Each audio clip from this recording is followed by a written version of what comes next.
अब मुझे इजाजत दो कि मैं सत्संग का शुभारंभ करूं।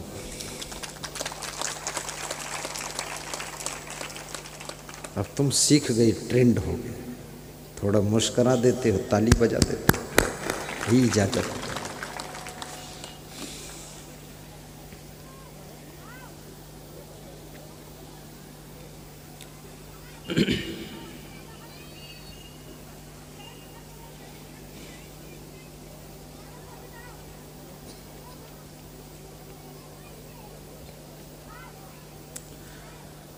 सदगुरु कबीर साहब से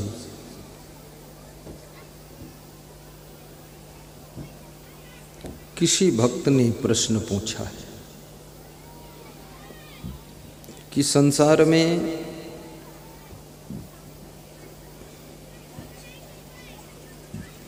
कौन सा रस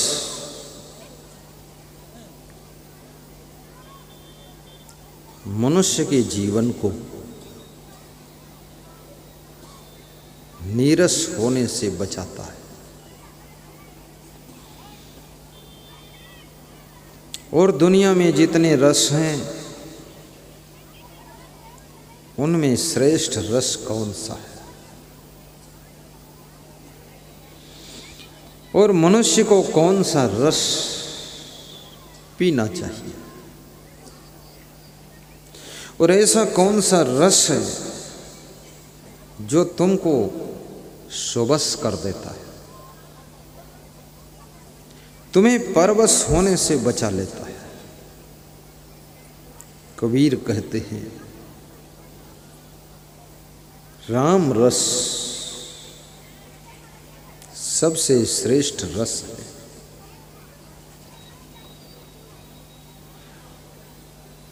को राम रसिक रस पिए होगे जुग जिए होगे। सदगुरु कबीर साहब कहते हैं कोई राम रस पिएगा, और जो पिएगा वो युगों युगों तक जिएगा। मीरा ने राम रस पिया, सिबरी ने राम रस पिया, कबीर ने राम रस पिया, तुलसी ने राम रस पिया। आज शरीर से तो नहीं है हमारे आपके बीच में, लेकिन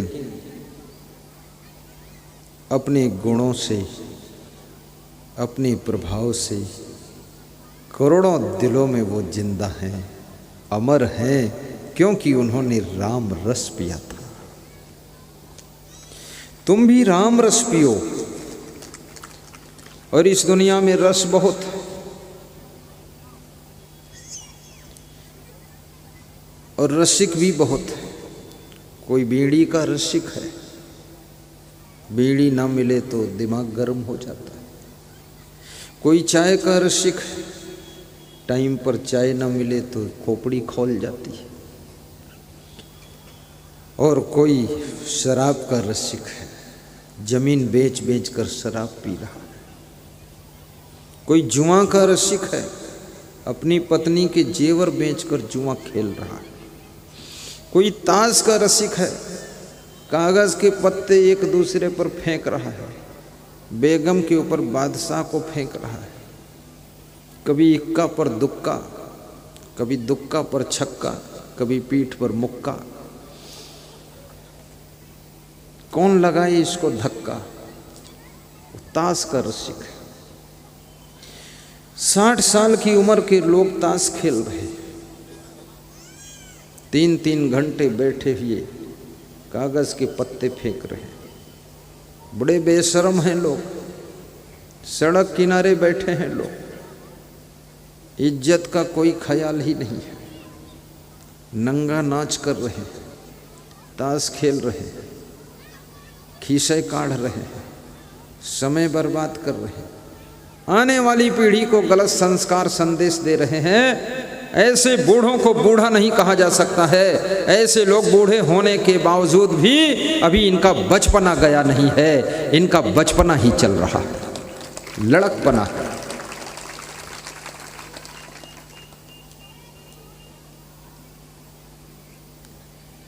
कोई सिगरेट का रसिक है, कोई पान खाने का रसिक है, पान खाकर दीवाल पर थूकने का इरादा है। जब थूकता है तो कहता है कि होली है, होली है, लाल रंग डाला हो, मेरा मुंह पिचकारी है, होली है, होली है। बहुत पागल लोग हैं। कोई मांस, मछली, अंडा, मुर्गा का रसिक है। इतने गंदे मुर्गे मार कर खा रहे, गंदी मछलियां पका कर खा रहे।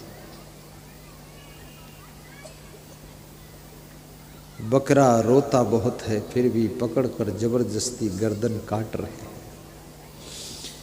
और बकरा मन में सोचता है कि काट लो, मार लो, खा लो, अगली बार तुम बकरा बनोगे और मैं इंसान बनूंगा और तुम्हारी गर्दन गड़सा से काटूंगा, चाहे जितना मैं करो तुम, तुम्हारी मैं सब निकालूंगा मैं।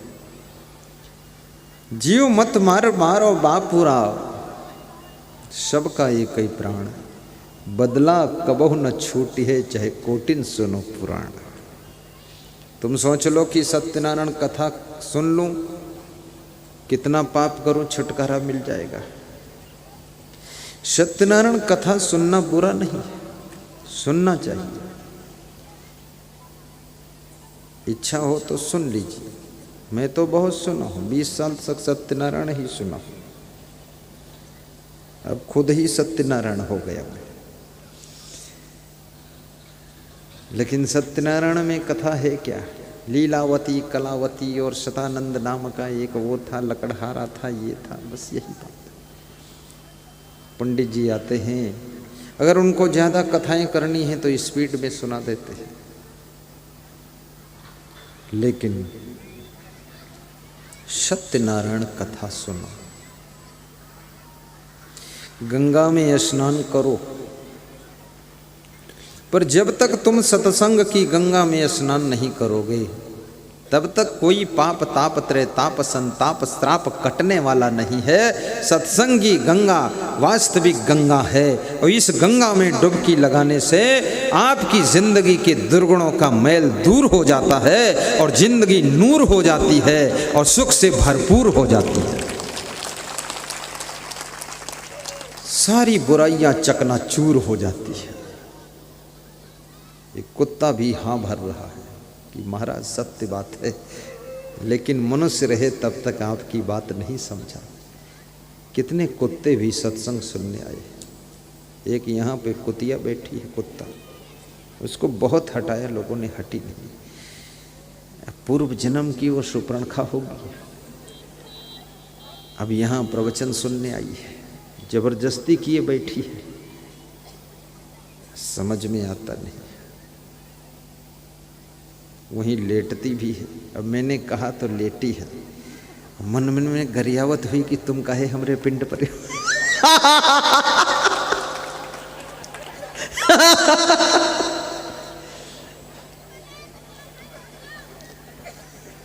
जब तक मनुष्य जीवन रहा, ना सत्संग में गए, न भक्ति किया, न दान पुण्य किया, न परोपकार किया, बस रात दिन चकई के चकधुम, मकई के लावा, तिकड़ी के तिकड़म बनाते रहे।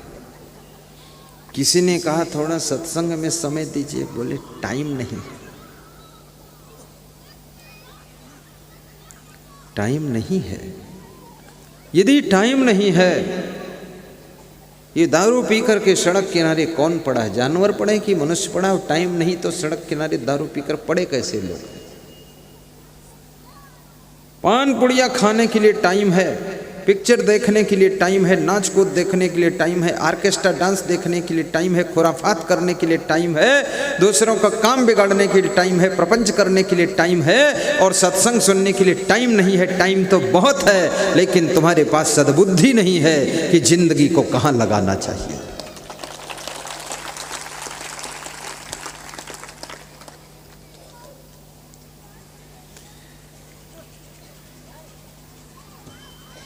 कोई गालियों का रसिक है, गाली बकता रहता है। पेड़ पौधों को भी गाली देता है, सूरज को गाली देता है कि तू क्यों इतना तपता है, बादलों को गाली देता तू क्यों इतना बरसता है। गाड़ी पंचर हो जाए तो गाड़ी को भी गाली देता है। आज बच्चे बहुत शैतानी कर रहे हैं। स्कूल के शिक्षकों से कहूँगा इधर पूरा कंट्रोल करने के लिए जाएं। वकील साहब आप भी चले जाओ, पुलिस वाले एक चले जाओ, थोड़ा बच्चों को डपट दो, डिस्टर्ब करते ना, एकाग्रता खत्म होती। बिल्कुल इनको कह दो फायर मार दूंगा फिर समझ लेना।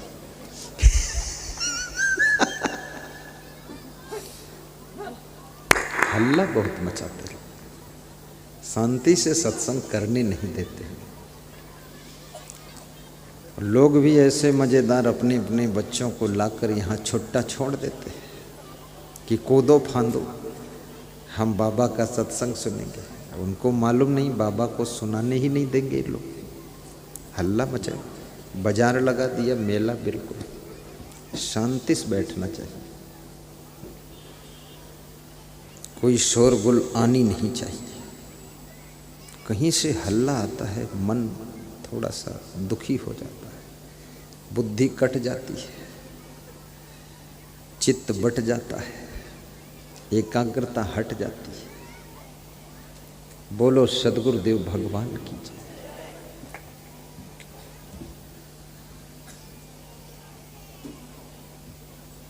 हमारे पत्रकार महोदय आए हुए ऐसे फोटो खींच रहे हैं मुस्करा कर, क्या पूछना है। धन्य हो, ऐसे हाथ कह रहे हैं फैलाइए।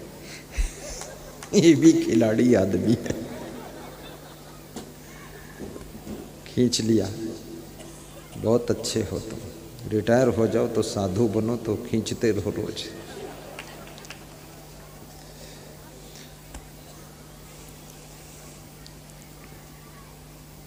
कोई फैशन का रसिक है, दिन रात फैशन के लिए सोचता रहता है, किस कटिंग के कपड़े पहनूं, किस कटिंग के बाल रखूं, किस एक्टिंग की चाल चलूं, किस तरह का मुंह बनाऊं। ये फैशन भी बहुत लफड़ा है। और फैशन का प्रभाव सबसे अधिक अगर किसी आत्मा पर पड़ा है तो उसका नाम लड़की है। लड़की के ऊपर फैशन बुरी तरह आक्रमण किया है। कोई बिरले लड़की बची होगी, अब सभी लड़कियां बाल इधर लटकाती है, उधर लटकाती है, फिर थोड़ा बीच में काट देती है, फिर खोपड़ी के बीच में बाल फुलाकर गोलगप्पा बना देती है। मैं देखता हूँ उसको तो मैं सोचता हूँ है तो लड़की बुद्धिमान, पर अपनी पूरी बुद्धि खोपड़ी के बालों में ही लगाती है, उसी में जुटी रहती है। सब लड़कियां खुश है कि मैं यही करती हूँ गुरुदेव, आशीर्वाद दो कल से कुछ और नया करूं। पर मैं कहूँगा बालों तक तुम्हारी जिंदगी सीमित नहीं है, ये गालों तक तुम्हारी जिंदगी सीमित नहीं है, ये कटिंग के कपड़े पहनने तक जिंदगी का लिमिट नहीं है। तुमको अपनी जिंदगी में बहुत कुछ करने के लिए इस धरती पर बेटी के रूप में आने का मौका मिला है। ये बाल और गाल और जंजाल में फंस करके आप अपनी ऊर्जा और प्रतिभा का प्रयोग नहीं कर पाती हो। इस फैशन के जाल से बाहर निकल जाओ और दुनिया में कुछ ऐसा कर दिखाओ जो दुनिया के लोग हजारों साल तुमको याद करें।